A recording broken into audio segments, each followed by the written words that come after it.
আসসালামু আলাইকুম। আজকে আমি ডাঁটা শাকগুলো নিয়ে আসছিলাম, এগুলো কাটি রাত্রে রাখি দিছি। এখন সকালবেলা রান্না করতেছি, কারণ আমাদের গ্যাস থাকে না। 12টা 11টা বাজলে গ্যাস চলে যায়।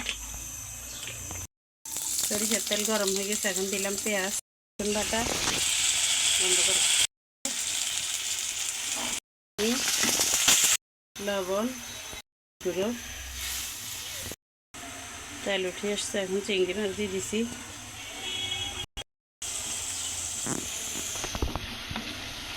কালারটা যখন এরকম হয়ে গেছে, এখন ডাঁটার শাকগুলো দিয়ে দিচ্ছি। এই চিকন চিকন ডাঁটার শাকগুলো কুটতে আমার অনেক কষ্ট হয়ে গেছে। রাত্রে কাটি রাখি দিয়েছিলাম, এখন ধুইছি।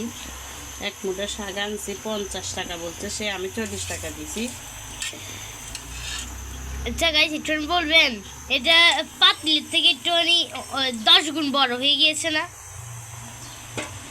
হ্যাঁ দেখেন গাইস, এখনো অর্ধেক রয়ে গিয়েছে। আমি বলতেছি নাকি সবগুলো চ্যাপ্টা হয়ে গেছে। আপনাদের কি দেখে মনে হচ্ছে এগুলো চ্যাপ্টা হয়েছে? কমেন্টে প্লিজ বলে যাবেন। এক পাতিল ছিল না এতটুকু, এখন কতটুকু হয়েছে। এগুলো আরো যখন হবে আরো কমে যাবে। তোমার দাদু তো আমাকে এই কথা বললো, আর আমরা তো জানি। বলেছি প্রতিদিন রান্না করে, এটার মূল রহস্য। শাক তো রান্না করি প্রতিদিন। চিংড়ি মাছ দিয়ে ডাঁটার শাক ফাইনালি হয়ে গেছে। এক করে শাক একটু করে হয়ে গেছে। আর আমি এখানে ইলিশ ভাজা করব, তারপরে ডাল রান্না করছি।